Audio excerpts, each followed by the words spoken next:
la femme de nuit, la sirène qui entraîna l'évangéliste en enfer. Frère Aston Adam qui a été dans les 351 chambres de l'enfer, le Seigneur est venu et m'a emmené en enfer. Quand nous sommes arrivés dans la première chambre de l'enfer, j'ai vu de nombreuses portes gardées par des démons. Dans cette première chambre, j'ai vu qu'il était écrit la prison de ceux qui avortent, la condamnation des péchés sexuels. Il y avait un tableau, avec une liste de condamnation des divers péchés sexuels. Quand j'ai lu cette liste, j'ai vu le genre de péché sexuel qui conduisait à la condamnation. Le premier péché sexuel était le péché de personnes qui ont des rapports sexuels dans leurs rêves. Quand nous sommes arrivés dans cette chambre des péchés sexuels, je ne pouvais pas voir les gens. Tout ce que je pouvais voir était de grandes flammes de feu, et j'ai entendu des gens qui pleuraient à l'intérieur du feu. Nous pouvions entendre les gens mais nous ne pouvions pas les voir. Puis le Seigneur m'a montré un homme qui avait un anneau de mariage au doigt. Cet homme était squelettique. Quand il nous a vus, l'homme a commencé à nous raconter son histoire. Il nous dit, quand je me suis marié avec ma femme j'étais fidèle, même jusqu'à la mort, je n'ai jamais commis de l'adultère. Je ne convoitais pas les femmes, j'étais fidèle à ma femme car nous avons grandi ensemble depuis l'enfance, et quand nous sommes devenus adultes, nous nous sommes mariés légalement. Cependant, quelque temps après que je suis entré dans la vie conjugale, j'ai commencé à avoir constamment de rêves de rapport sexuel avec une femme. Alors que ce rapport sexuel dans le rêve persistait, je ne pouvais pas identifier la dame qui venait dans mes rêves avoir des rapports sexuels avec moi. Je n'ai jamais pu voir le visage de la dame qui venait coucher avec moi. Cependant cette femme venait chaque nuit faire l'amour avec moi, et donc ces rêves sexuels sont devenus répétitifs. Finalement j'ai décidé de parler à mon pasteur, et nous avons établi un programme de prière de délivrance. Aussitôt que le jour de délivrance arriva, le pasteur pria pour moi dans le but d'arrêter et d'annuler ces rêves sexuels, mais cependant, juste après la session de prière, je veux dire une semaine après cette session de délivrance, j'ai constaté que la prière de l'homme de Dieu n'a pas arrêté définitivement ce phénomène, et les rêves sexuels se sont poursuivis, et quand la mort est venue, j'ai été condamné dans l'au-delà à cause de ces activités sexuelles que j'avais dans le rêve. Bien-aimé, j'ai vu que ce frère qui était à l'intérieur de la fosse de feu était entouré de 7 démons femelles, je veux dire de sirènes. À vrai dire, la femme qui avait des rapports sexuels constants avec cet homme dans le rêve était l'une de ces 7 femmes diablesses de l'enfer. En fait la diablesse était une sirène qui venait dans le rêve de cet homme pour l'abuser et s'accoupler avec lui. Cette femme démon versait des taches et des impuretés sur cet homme pendant les rapports sexuels qu'il avait dans le rêve. Cet homme était souillé et taché par les rapports sexuels dans le rêve.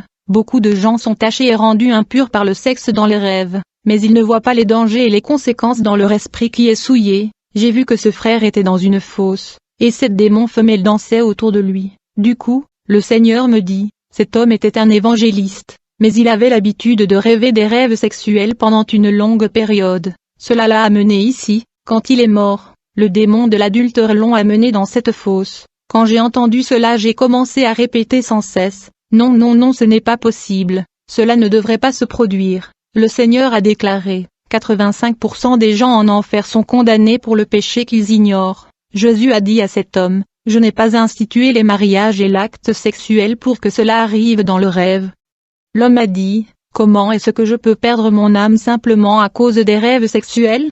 Le Seigneur a dit, mon fils, il est trop tard. Ensuite le Seigneur me dit, un jour alors que cet homme qui était évangéliste marchait dans la rue, tout à coup il a vu une belle dame. Quand il a vu cette jolie dame, subitement il a eu le cœur brisé bien qu'il soit déjà marié. Il voulait vraiment avoir une liaison avec cette belle femme, car il avait du désir dans son cœur pour elle, mais malgré le désir dans son cœur, il s'est dit, je suis évangéliste, je suis déjà marié à une femme et je ne peux pas le faire. Toutefois il était déjà amoureux de la dame et il désirait la dame dans son cœur. Cet homme ne savait pas que la dame qui lui avait brisé le cœur était une sorcière, et cette dame sorcière avait l'esprit de sirène des eaux en elle, qui la rendait séduisante dans la rue, et cet esprit des eaux habitant dans la sorcière a pu lire dans l'esprit et le pensée de l'évangéliste. Quand il convoitait la dame sorcière, rapidement l'esprit marin qui était une sirène a capturé les pensées de la convoitise, que l'évangéliste entretenait dans son cœur, et la sirène a amené ses pensées de convoitise sous l'eau dans le royaume marin. Quand la sirène a rencontré la reine de la mer et la hiérarchie du royaume sous-marin, elle leur dit, Votre Altesse, j'habite dans le corps de notre servante Linda, la sorcière, je l'ai rendue jolie, attirante et séduisante, j'ai rendu sa poitrine bosselée, et j'ai fait qu'elle s'habille de manière révélatrice, je lui ai donné ma beauté pour la séduction sur la terre, et pendant qu'elle marchait dans la rue, un évangéliste était séduit par ma beauté et mon attirance séduisante, que j'ai donnée à Linda notre servante la sorcière, puisque l'évangéliste a convoité ma beauté que j'ai transmise à Linda, je voudrais l'épouser. L'évangéliste est amoureux et il était plein de convoitise, ainsi il a ouvert la porte par ses pensées de convoitise, et il n'a pas avoué ses désirs impudiques. Lorsque la maîtresse de la mer a entendu ce rapport de cette sirène, elle a accepté sa proposition de mariage, ainsi l'esprit de l'évangéliste a été convoqué sous l'eau. La maîtresse de la mer a dit à la sirène de séduction, « Très bien, puisque vous voulez épouser l'évangéliste, nous aurons besoin de rencontrer sa famille car nous devons donner la dot, afin d'officialiser le mariage. » C'est comme ça que ces dames des eaux sont allées à la surface de la terre, et ils ont trouvé le membre de la famille de l'évangéliste qui était dans la sorcellerie, et ils se réunissent en une réunion dans le monde invisible pour parler du mariage et donner la dot. La maîtresse de la mer dit à la famille de l'évangéliste, « Nous sommes venus épouser votre fils l'évangéliste, car il est tombé amoureux de notre fille. » La famille de l'évangéliste répondit à la maîtresse de la mer, « Vous pouvez le prendre en mariage car il est amoureux de votre fille la sirène, mais vous devrez nous donner la dot qui peut nous satisfaire, et c'est ce que nous voulons pour la dot. Nous savons tous que l'évangéliste est un serviteur de Dieu, donc nous voulons que vous réduisiez les années de sa vie, pour qu'il meure à l'âge de 33 ans. Sa mort prématurée c'est la dot que nous attendons de vous. » La reine de la mer et la sirène de la séduction ont accepté de tuer l'évangéliste à 33 ans. Ainsi donc, ce jour-là le mariage entre l'évangéliste et la sirène de la séduction a été scellé dans le monde spirituel de la sorcellerie. Juste après le mariage, l'évangéliste a commencé à avoir des rêves sexuels de façon continue. Il était inquiet et il est allé parler au pasteur. Ce dernier a prié pour sa délivrance et la protection contre l'agression sexuelle dans le rêve. Bien qu'il a parlé au pasteur et malgré la délivrance, le rêve sexuel ont continué. En fait, chaque fois que le pasteur priait pour l'évangéliste, ce dernier passait une semaine sans le sexe dans le rêve, mais au fil du temps, ce rêve revenait. Chaque fois que ces rêves sont revenus il est allé voir le pasteur pour lui informer, et quand le pasteur priait, ce rêve s'arrêterait pendant une semaine, puis cela revenait. Un jour alors que l'évangéliste dormait, la sirène est venue dans son rêve et ils ont eu des relations sexuelles. En conséquence l'évangéliste a éjaculé. Quand cela est arrivé, la sirène a recueilli son sperme et a emmené son sperme dans le royaume marin, et elle est allée trouver ses amies les dames de la mer sous l'eau, et elle leur a montré le sperme de l'évangéliste. Elle leur dit, « Mon mari a de bons spermatozoïdes, je voudrais avoir des enfants avec lui. » Immédiatement la sirène a introduit ses spermatozoïdes dans son ventre, par conséquent elle est tombée enceinte. Plus tard, elle a accouché d'un bel enfant dans le monde marin. Lorsque ses amis les dames de la mer ont vu que l'enfant était belle, ils ont dit à leur amie la sirène, « La prochaine fois que vous rendrez visite à votre mari afin de s'accoupler avec lui,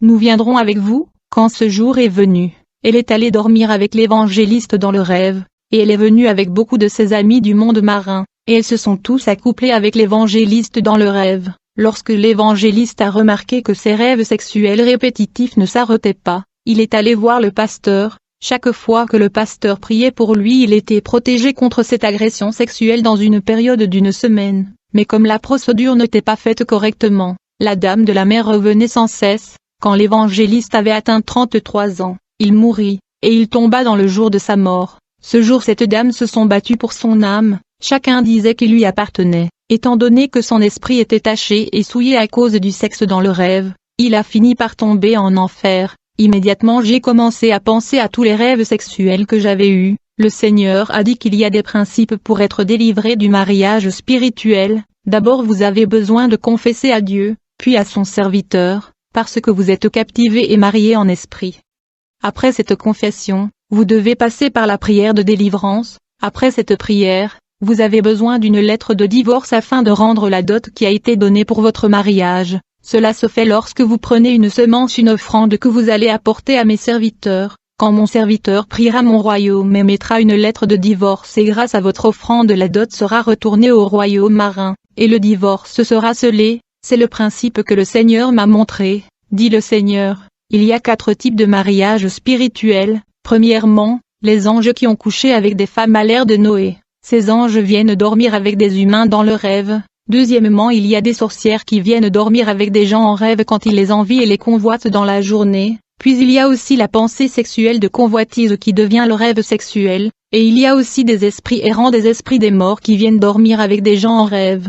afin d'officialiser ces mariages spirituels. Ces esprits trouveront un membre de votre famille qui est une sorcière et ils lui donneraient la dot pour le mariage. Le Seigneur m'a dit qu'il y a 54 sortes de rêves. Plus le Seigneur a dit, beaucoup de gens regardent des feuilletons et des films érotiques. Ces actes sexuels dans les films tachent et souillent ceux qui les regardent. Les scènes sexuelles dans les films et les feuilletons ouvrent une porte d'entrée pour que le démon entre dans la vie des gens, a déclaré le Seigneur. Et les gens qui sont attachés à des films contenant des scènes sexuelles, deviennent liés dans le mariage spirituel avec le démon de l'enfer. Ce sont des démons qui épousent les gens et ont des relations sexuelles avec eux en rêve. Les gens entrent dans le mariage spirituel quand ils regardent les scènes sexuelles dans les films. Ils finissent par avoir des relations sexuelles dans le rêve. Ces démons de films réclameront leur âme s'ils ne se repentent pas, a déclaré le Seigneur.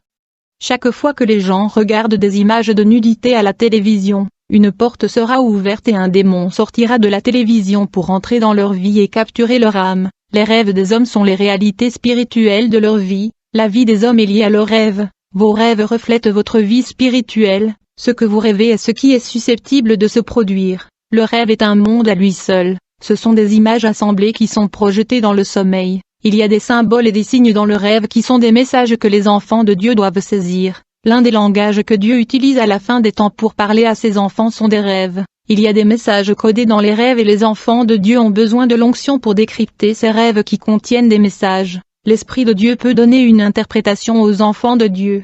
Les enfants de Dieu doivent apprendre les signes et l'interprétation des signes. En raison de la technologie et du modernisme, les enfants de Dieu ne parviennent pas à lire les signes dans le rêve et dans la vie quotidienne, même en météorologie. Les scientifiques se fient aux signes dans le ciel pour prédire la météo. En sciences médicales, le médecin recherche des signes dans le sang pour déterminer et diagnostiquer la maladie. Quand le Seigneur a voulu m'emmener dans une autre fosse, je l'ai tiré et j'ai dit au Seigneur, si j'étais à la place de l'évangéliste dans ce fosse, il m'a regardé et a dit, il est trop tard pour lui, frère, nous ne sommes pas mieux que ces âmes qui sont en enfer. Ils ont entendu la parole comme nous, ils ont été prévenus comme nous. Je suis ici pour vous avertir parce que le Seigneur m'a dit que ma mission est d'avertir l'humanité. Le Seigneur a dit à Ézéchiel, mon enfant, ta voix est devenue comme les gens jouent de la musique quand vous prêchez. Me dit Jésus, le fait que vous ayez vu l'enfer n'est pas une garantie que vous êtes sauvés, car nombreux sont ceux qui ont témoigné sur les ciels et l'enfer mais sont quand même tombés en enfer. Dans cet endroit il y avait